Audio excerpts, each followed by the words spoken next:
Raha Yoga. The 10th lesson, subconsciousing. In the 9th lesson, we called your attention to the fact that reasoning was not necessarily conscious in its operations, and that, in fact, a large part of the rational process of the mind are performed below or above the field of consciousness. And in the 8th lesson, we gave you a number of examples illustrating this fact. We also gave you a number of cases in which the subconscious field of the intellect worked out problems and then, after a time, passed on to the conscious field of the intellect the solution of the matter. In this lesson, we purpose instructing you in the methods by which this part of the intellect may be set to work for you. Many have stumbled upon bits of this truth for themselves, and, in fact, the majority of successful men and men who have attained eminence in any walk of life have made more or less use of this truth, although they seldom understand the reason of it. Very few Western writers have recognized the work of this plane of the mind. They have given us full and ingenious theories and examples of the workings of the instinctive mind, and in some cases they have touched upon the workings and operations of the intuitional planes, but in nearly every case they have treated the intellect as something entirely confined to the conscious plane of mentation. In this they have missed some of the most interesting and valuable manifestations of subconscious mentation. In this lesson, we will take up this particular phase of mentation and trust to be able to point out the way to use it to the best advantage, giving some simple instructions that have been given by the Hindu teachers to their students for centuries past, such instructions, of course, being modified by us to conform to the requirements and necessities of the Western student of today. We have taken the liberty of bestowing a new title upon this phase of mentation. We have thought it well to call it subconsciousing. The word sub, of course, means under or below. The word consciousing is a favorite term employed by Professor Elmer Gates and means receiving impressions from the mind. In a general way, subconsciousing, as used in this lesson, may be understood to mean using the subconscious mind under orders of the conscious mind. By referring to our 8th lesson, we see on page 177 mentation made of the case of the man who indulged in unconscious rumination, which happened to him when he read books presenting new points of view, essentially opposed to his previous opinion. You will note that after days, weeks, or months, he found that to his great astonishment the old opinions were entirely rearranged and the new ones lodged there. On the same page you will see mentioned the case of Sir William Hamilton, who discovered an important law of mathematics while walking with his wife. In this case, he had been previously thinking of the missing link in his chain of reasoning, and the problem was worked out for him by the subconscious plane of his intellect. On the same page, and the one following, is found the case of Dr. Thompson, who gives an interesting account of the workings of this part of his mind, which caused him at times to experience a feeling of the uselessness of all voluntary effort, coupled with a feeling that the matter was working itself clear in his mind. He tells us that at times he seemed to be merely a passive instrument in the hands of some person other than himself who compelled him to wait until the work was performed for him by some hidden region of the mind. When the subconscious part of the mind had completed its work, it would flash the message to his conscious mind and he would begin to write. On page 178, mention is also made of the great French chemist Berthelot, who relates that some of his best conceptions have flashed upon him as from the clear sky. In fact, the 8th lesson is largely made up of examples of this kind, and we ask the student to reread the same in order to refresh his mind with the truth of the workings of the subconscious mentality. But you will notice in nearly all of the cases mentioned that those who related instances of the help of the subconscious mind had merely stumbled upon the fact that there was a part of the mind below consciousness that could work out problems for one, if it could somehow be set in operation. And these people trusted to luck to start that part of the mind in operation, or rather, they would saturate their conscious mind with a mass of material, like stuffing the stomach with food, and then bid the subconscious mind assort, separate, arrange, and digest the mental food, just as does the stomach and digestive apparatus digest the natural food, outside of the realm of consciousness or volition. In none of the cases mentioned was the subconscious mind directed specially to perform its wonderful work. It was simply hoped that it might digest the mental material with which it had been stuffed in pure self-defense. But there is a much better way, and we intend to tell you about it. The Hindu yogis, or rather those who instruct their pupils in Raha Yoga, give their students directions whereby they may direct their subconscious minds to perform mental tasks for them, just as one may direct another to perform a task. They teach them the methods whereby, after having accumulated the necessary materials, they may bid the subconscious mentality to sort it out, rearrange, analyze, and build up from it some bit of desired knowledge. More than this, they instruct their pupils to direct and order the subconscious mentality to search out and report them certain information to be found only within the mind itself, some question of philosophy or metaphysics.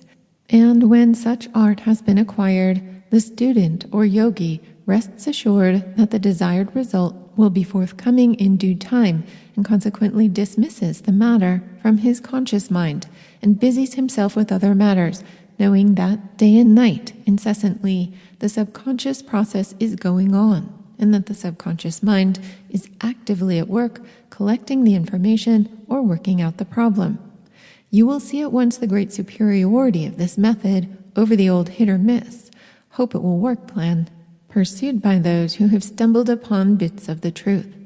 The yogi teacher begins by impressing upon his students the fact that the mind is capable of extending outward toward an object, material or mental, and by examining it by methods inherent in itself, extracting knowledge regarding the object named. This is not a startling truth because it is so common, everyone employing it more or less every day, but the process by which the knowledge is extracted is most wonderful, and really is performed below the plane of consciousness, the work of the conscious mind being chiefly concerned in holding the attention upon the object. We have spoken of the importance of attention in previous lessons, which it will be well for you to reread at this time. When the student is fully impressed with the details of the process of attention and the subsequent unfoldment of knowledge, the yogi proceeds to inform him that there are other means of obtaining knowledge about an object, by the employment of which the attention may he firmly direct toward the object, and then afterwards held there unconsciously, that is, a portion of the attention or a subconscious phase of mentation which will hold the subconscious mind firmly upon the work until accomplished, leaving the conscious attention and mentality free to employ itself with other things. The yogis teach the students that this new form of attention is far more intense and more powerful than is the conscious attention, for it cannot be disturbed or shaken or distracted from its object, and that it will work away at its task for days, months, years, or a lifetime if necessary, according to the difficulty of the task, and in fact carries its work over from one life to another unless recalled by the will. They teach the student that in everyone's life there is going on a greater or less degree of this subconscious work carried on in obedience to a strong desire for knowledge manifested in some former life, and bearing fruit only in the present existence. Many important discoveries have been made in obedience to this law, but it is not of this phase of matter that we wish to speak in this lesson. The yogi theory is that the subconscious intellectual faculty may be set to work under the direction of orders given by the will. All of you know how the subconscious mentality will take up an order of the will or a strong wish that a person be awakened at a certain hour in order to catch a train, or in the same way how the remembrance of a certain engagement at, say, 4 o'clock will flash into the mind when the hands of the clock approach the stated hour. Nearly everyone can recall instances of this sort of his own experience. But the yogis go much further than this. They claim that any and all faculties of the mind may be set going or working on any problem if ordered thereto by the will. In fact, the yogis and their advanced students have mastered this art to such a surprising extent that they find it unnecessary to do the drudgery of thinking in the conscious field and prefer to relegate such mental work to the subconscious, reserving their conscious work for the consideration of digested information and thought presented to them by the subconscious mind. Their directions to their students cover a great deal of ground and extend over a long period of time, and many of the directions are quite complicated and full of detail. But we think that we can give our students an abbreviated and condensed idea in a few pages of the lesson. And the remaining lessons, of course, will also throw additional light on the subject of subconscious mental action in connection with other subjects.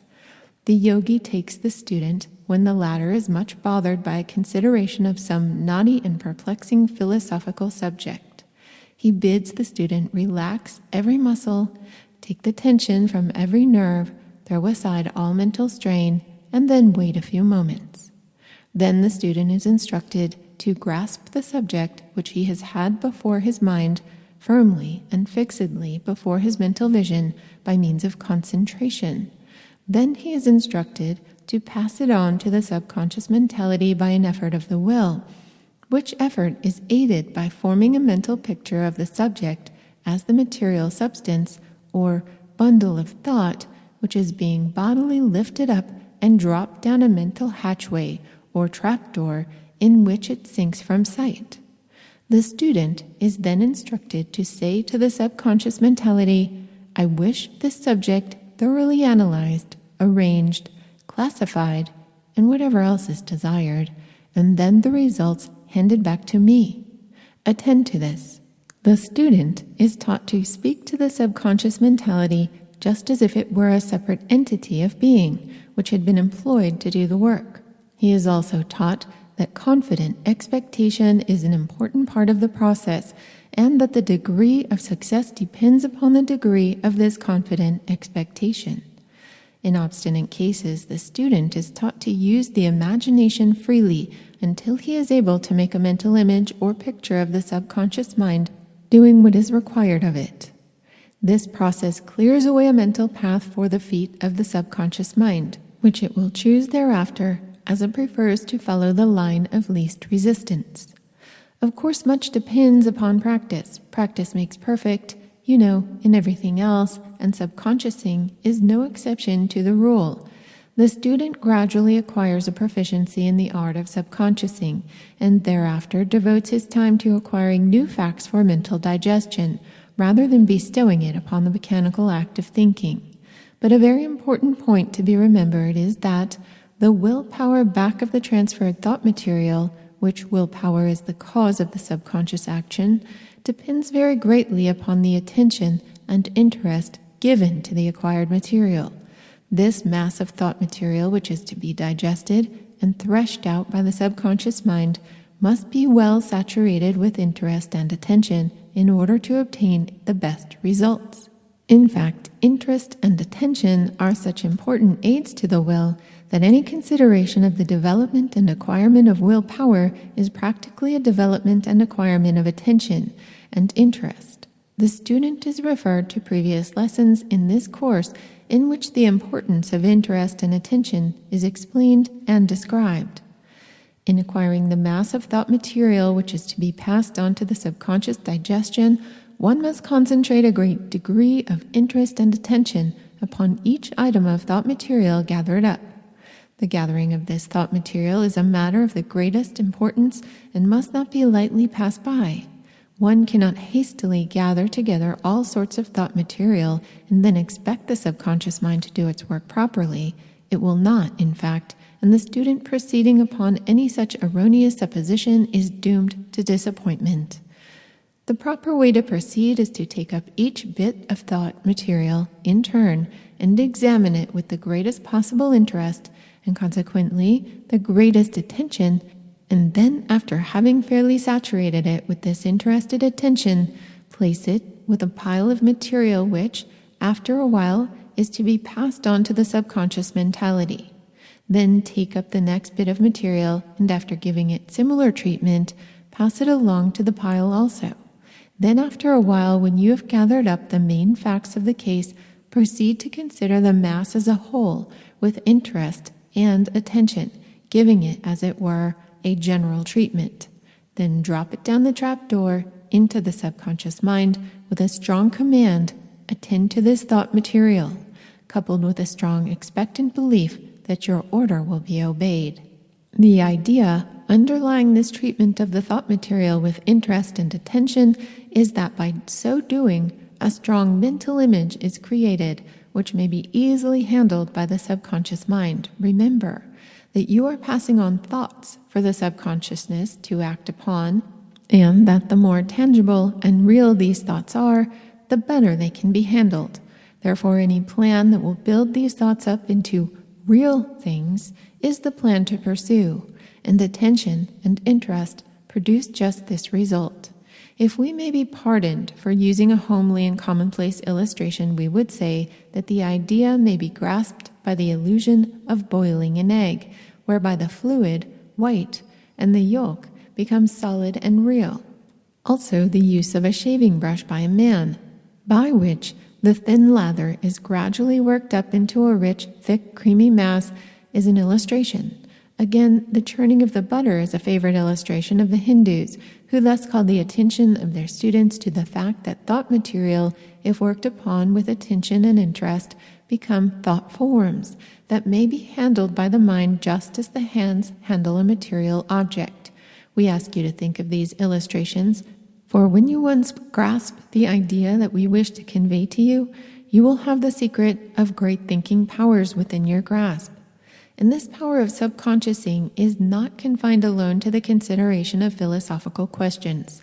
On the contrary, it is applicable to every field of human thought and may be properly employed in any and all of them.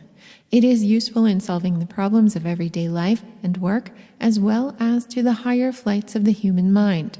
And we wish every one of our students to realize that in this simple lesson, we are giving them the key to a great mental power. To realize just what we are offering you, we would remind you of the old fairy tales of all races, in which there is to be found one or more details telling of some poor cobbler or tailor or carpenter, as the case may be, who had by his good deeds gained favor with the brownies or good fairies, who would come each night when the man and his family were asleep, and proceed to complete the work that the artisan had laid out for the morrow. The pieces of leather would be made into shoes, the cloth would be sewed into garments, the wood would be joined and nailed together into boxes, chairs, benches, and whatnot. But in each case, the rough materials were prepared by the artisan himself during the day. Well, that is just what we are trying to introduce to you, a clan of mental brownies, loving and kindly disposed toward you, who are anxious and willing to help you in your work. All you have to do is give them the proper materials and tell them what you want done, and they will do the rest. But these mental brownies are a part of your own mentality, remember, and no alien and foreign entities, as some have imagined. A number of people who have accidentally discovered this power of the subconscious mind to work out problems and to render other valuable service to its owner have been led to suppose that the aid really came from some other entity or intelligence. Some may have thought that the messages came from friends in the spirit land, and others have believed that some high intelligence, God or his angels, was working on their behalf, without discussing spirit communication or divine messages, in both of which we believe, with certain provisional reservations. We feel justified in saying that the majority of these cases of this kind may be referred to the subconscious workings of one's own mentality. Each of us has a friend in our own mind, a score of them in fact, who delight in performing services for us if we will but allow them to do so. Not only have we a higher self to whom we may turn for comfort and aid in times of deep distress and necessity, but we have these invisible mental workers on the subconscious plane who are very willing and glad to perform much of our mental work for us if we will but give them the material in proper shape. It is very difficult to impart specific directions for obtaining these results, as each case must depend to a great extent upon the peculiar circumstances surrounding it. But we may say that the main thing needed is to lick into shape the material and then pass it on to the subconscious mind in the manner spoken of a few moments ago. Let us run over a few cases wherein this principle may be applied.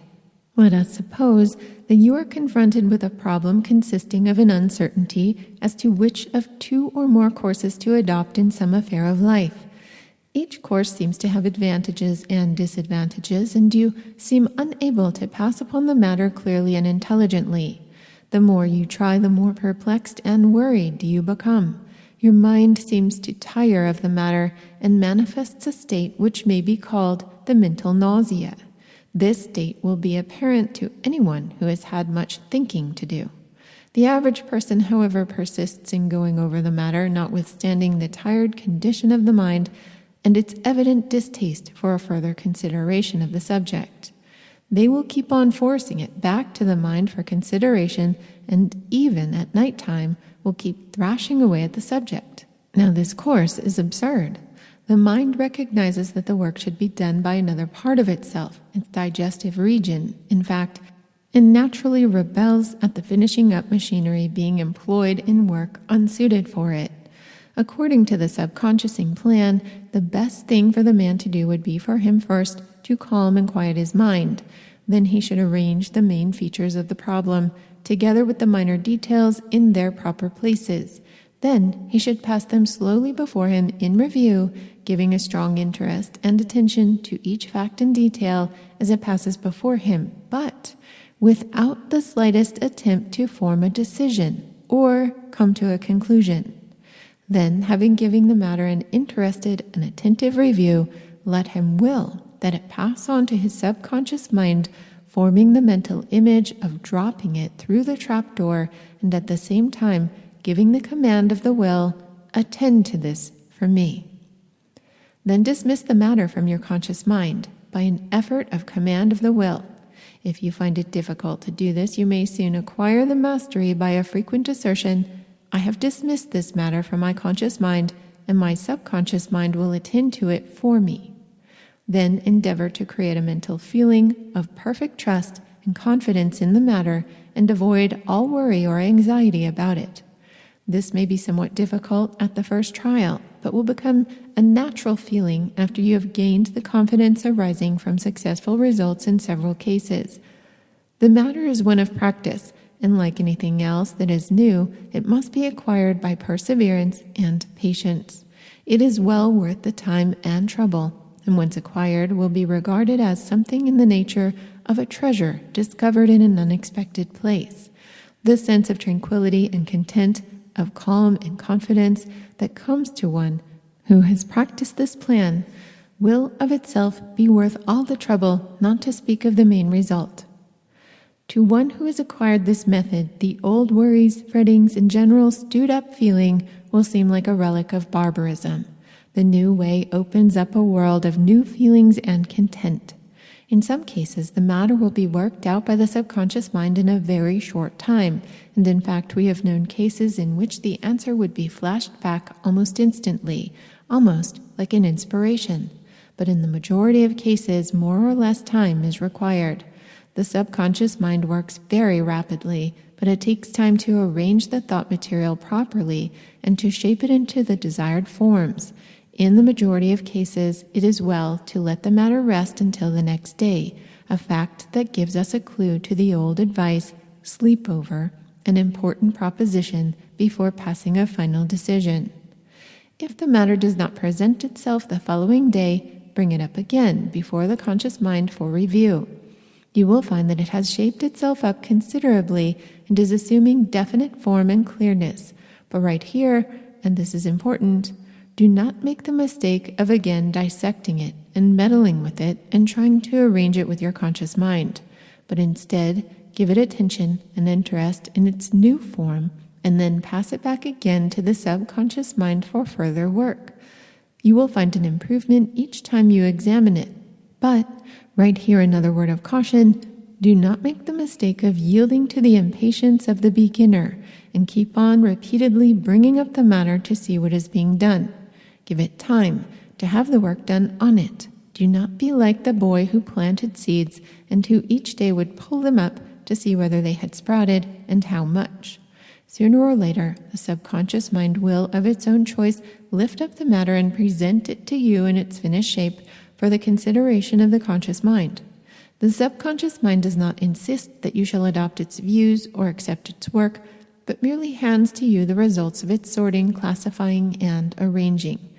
The choice and the will remain still yours, but you will often find that there is seen to be one plan or path that stands out clearly from the others, and you will very likely adopt that one. The secret is that the subconscious mind, with its wonderful patience and care, has analyzed the matter and has separated things before apparently connected.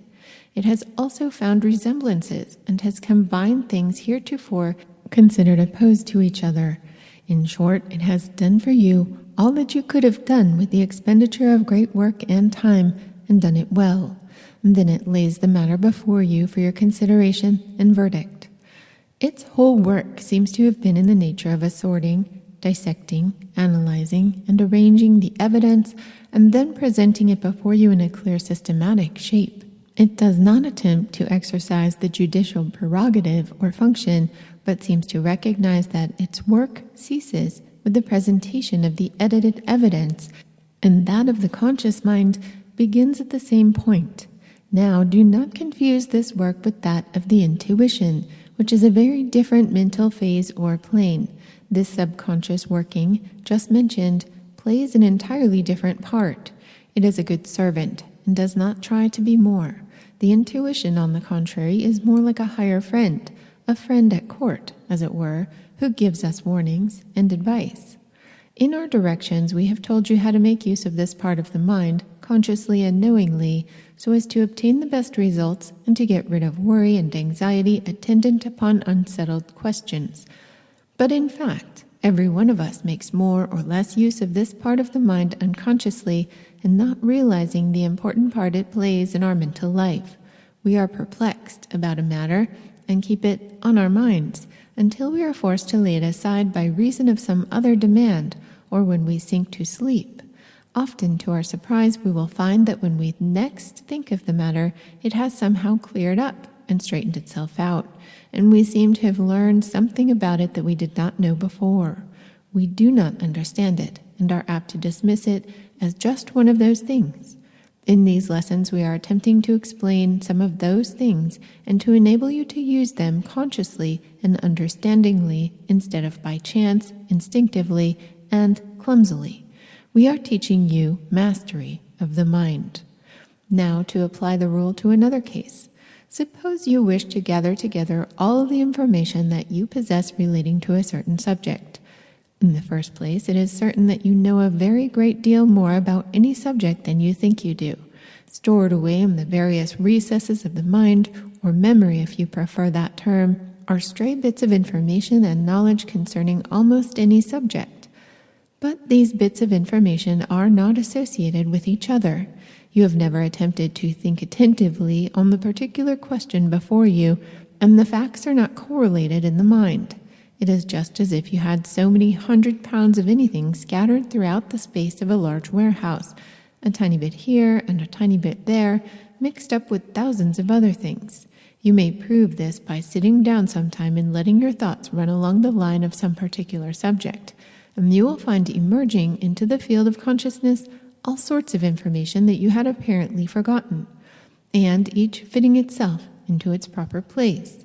Every person has had experiences of this kind, but the work of gathering together the scattered scraps of knowledge is more or less tedious for the conscious mind, and the subconscious mind will do the work equally well without the wear and tear on attention. In fact, it is the subconscious mind that always does the work, even when you think it is the conscious mind. All the conscious mind does is hold the attention firmly upon the object before it, and then let the subconscious pass the material before it. But this holding the attention is tiresome work, and it is not necessary for it to expend its energies upon the details of the task, for the work may be done in an easier and simpler way. The best way is to follow a plan similar to the one mentioned a few pages back. That is, to fix the interested attention firmly upon the question before you until you manage to get a clear, vivid impression of just what you want answered. Then pass the whole matter into the subconscious mind with the command, "Attend to this," and leave it.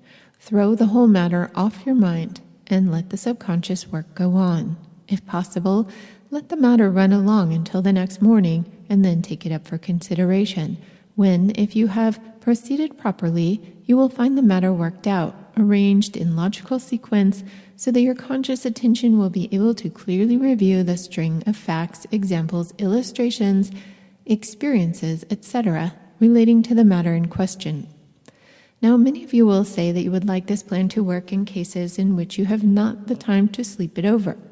In such cases, we say that it is possible to cultivate a rapid method of subconsciousing, and in fact, many businessmen and men of affairs have stumbled upon a similar plan, driven to the discovery by necessity. They will give a quick, comprehensive, strong flash of attention upon a subject, getting right to the heart of it, and then will let it rest in the subconscious mind for a moment or two, killing a minute or two of time in preliminary conversation until the first flash of answer comes to them.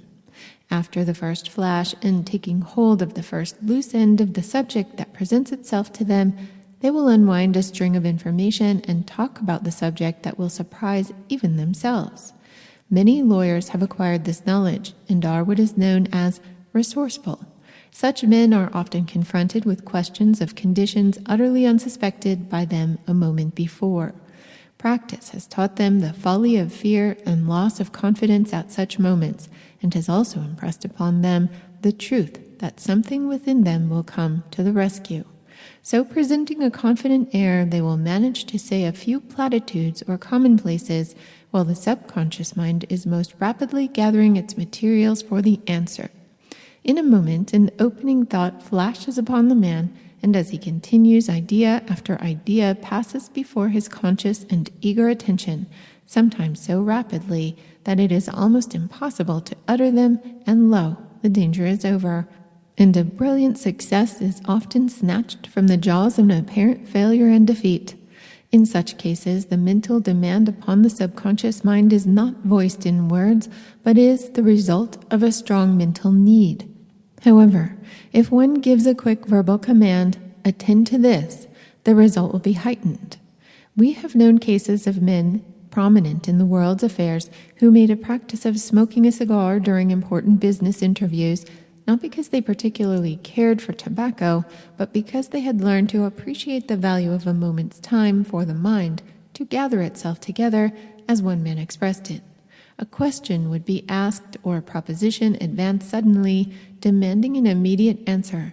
Under the watchful eyes of the other party, the questioned party tried not to show by his expression any indication of searching for an answer for obvious reasons. So, instead, he would take a long puff at the cigar, then a slow attentive look at the ashes on its tip, and then another moment consumed in flicking the ash into the receptacle, and then came the answer slowly. Well, as to that, or some other words of that kind, prefacing the real answer which had been rapidly framed by the subconscious mind in time to be uttered in its proper place. The few moments of time had been sufficient for the subconscious mind to gather up its materials and the matter to be shaped properly, without any appearance of hesitation on the part of the answerer. All of this required practice, of course, but the principle may be seen through it all, and in every similar case. The point is that the man in such cases sets some hidden part of his mind to work for him, and when he begins to speak, the matter is at least roughly licked into shape for him. Our students will understand, of course, that this is not advice to smoke cigars during interviews of importance, but is merely given to illustrate the principle. We have known other men to twirl a lead pencil in their fingers in a lazy sort of fashion and then drop it at the important moment. But we must cease giving examples of this kind, lest we be accused of giving instructions in worldly wisdom instead of teaching the use of the mind. The impressive pause of the teacher before answering his pupil's question is also an example of the workings of this law. One often says, "Stop, let me think a moment," and during his pause he does not really consciously think at all, but stares ahead in a dreamy fashion, while his subconscious mind does the work for him, although he little suspects the nature of the operation. One has but to look around him to realize the importance and frequent application of this truth. And not only may the subconscious mind be used in the directions indicated on preceding pages, But in nearly every perplexity and problem of life may it be called upon for help, these little subconscious brownies are ever at our disposal and seem to be happy to be of service to us. And so far from being apt to get us in a position of false dependence, it is calculated to make us self-confident, for we are calling upon a part of ourselves, not upon some outside intelligence. If those people who never feel satisfied unless they are getting advice from others would only cultivate the acquaintance of this little home advisor within them, they would lose that dependent attitude and frame of mind and would grow self-confident and fearless. Just imagine the confidence of one who feels that he has within him a source of knowledge equal to that of the majority of those with whom he is likely to come in contact, and he feels less afraid to face them and look them fearlessly in the eyes. He feels that his mind is not confined to the little field of consciousness, but is an area of infinitely greater, containing a mass of information undreamed of. Everything that the man has inherited or brought with him from past lives, everything that he has read, heard, or seen, or experienced in this life is hidden away there in some quarter of that great subconscious mind, and if he will but give it the command, the essence of all that knowledge is his. The details may not be presented to his consciousness, often it is not, for very good occult reasons, by the result or essence of the knowledge will pass before his attention with sufficient examples and illustrations or arguments to enable him to make out a good case for himself. In the next lesson, we will call your attention to other features and qualities of this great field of mind, showing you how you can put it to work and master it. Remember, always the I is the master, and its mastery must always be remembered and asserted over all phases and planes of the mind. Do not be a slave to the subconscious, but be its master. Mantra or affirmation. I have within me a great area of mind that is under my command and subject to my mastery. This mind is friendly to me and is glad to do my bidding and obey my orders. It will work for me when I ask it, and it is constant, untiring, and faithful. Knowing this, I am no longer afraid, ignorant, or uninformed. The I is master of it all and is asserting its authority. I am master over my body, mind, consciousness, and subconsciousness. I am, I, a center of power, strength, and knowledge. I am, I, and I, any spirit, a fragment from the divine flame.